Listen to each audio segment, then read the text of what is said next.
let's dive into something that's super important from the very first days of your child's life, attachment. It's that bond between you and your little one. You know, when we're talking about weaning from breastfeeding, potty training, separating their sleep space, sending them to the bath alone, or pretty much any big step we take with our kids, it all ties back to their attachment style. We need to make sure they develop a secure attachment, that feeling of safety and trust. Kids have to believe the world is a safe place, and that we, as their caregivers, are reliable people they can count on, you might be thinking. But the world isn't always that safe. And you're right, it's not perfect. But in those early days and the first years, what we call the golden years, it's better to build that sense of security. That's because your child's personality forms during this time. Their trust or mistrust in people gets shaped here. How independent they become, or not, starts now. One of the key things that develops in these years is attachment. All of this happens in the first few years of a child's life, and we have to pay extra attention to it.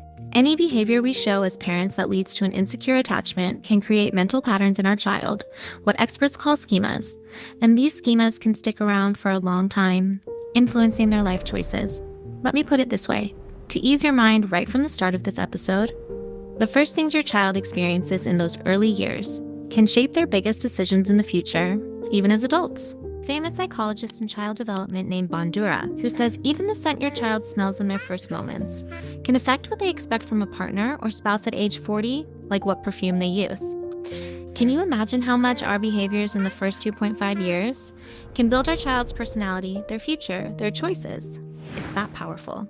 The way the nurse who delivered your child handled that first experience from the world can even impact their subconscious and the choices they make subconsciously. And that's just one person. Imagine the behaviors we, as parents, show 24/7. We're constantly giving our child gifts through our actions. We do these behaviors all the time, then expect them not to have a big impact. I have to tell you, the first 2.5 years of every child's life are the golden years, the most important moments that build their foundation and lay the groundwork for their personality. You determine in these 2.5 years if your child at age 5 will be stubborn, mischievous, and hard to handle, or if even a challenging kid will have less stubbornness, less difficulty, and be more cooperative. With the behaviors you show in your child's first 2.5 years, you set the tone for how they'll react on their first day of daycare or school. So, attachment is huge. It's about giving our child that reassurance. As a parent, the world, the place you're living in, and I, as your caregiver, are safe and trustworthy for you. One of the first schemas that can form from a parent's wrong behaviors is the abandonment schema. A mom who leaves her child without saying goodbye. Think about it. For some reason, you need to leave your child. Maybe to go shopping, maybe to have a couple's time with your spouse, and leave the child at your mother-in-law's or your own mom's house. Or you're going to work and leaving your 1-year-old, several-month-old, or 2-year-old behind. In these situations, we say you absolutely must say goodbye to your child because it can create a schema called abandonment. Think about sending your child to daycare and quickly leaving the place. What does that mean? It means my mom disappeared when she left me at grandma's house. Because kids, when you don't say goodbye, don't know you left them, they think, my mom vanished, my mom left, my mom abandoned me, my mom disappeared when she left me at daycare. She abandoned me. I suddenly didn't see my mom anymore. So, my mom could abandon me at any moment, any minute. What does this cause? It causes extreme clinginess in your child. Clinginess is normal in kids to some extent. Up to 2.5 years, it's normal. That kids come and cling to us, they want us to hold them. But a child at age 8 who's still clinging to their mom, a child who's been going to school for a week, and the mom has to sit on the bench next to them the whole week. To know, my mom won't abandon me, that means the abandonment schema has formed in their mind. A mental schema, if it takes hold in your child, can have these results. I mentioned extreme clinginess to parents. So much clinging to mom that she can't let go of me. Your child becomes a 6 or 7-year-old who's still clinging to you. Why? Because the roots of secure attachment in your child have dried up.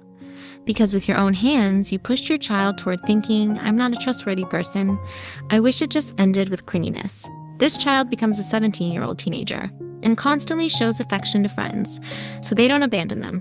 This child becomes a 40-year-old adult and still has this abandonment schema with them and thinks, what if my spouse abandons me? They constantly nag their spouse.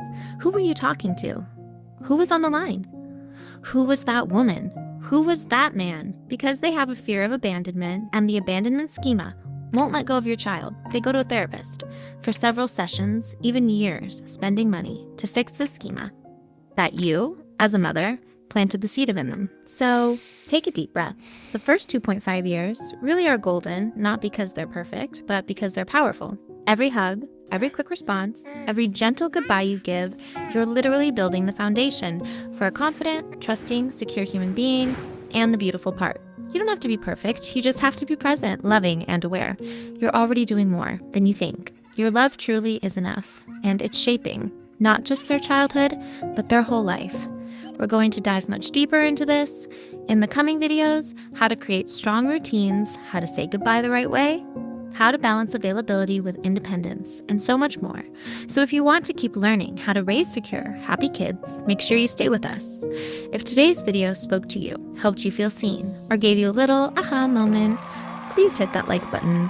It really helps the video reach more parents who need this. And if you haven't already, subscribe to Mindful Parenting Academy and turn on notifications so you never miss the next part of this journey. Thank you so much for being here with me today. You've got this, Mama. We're in it together. See you in the next one.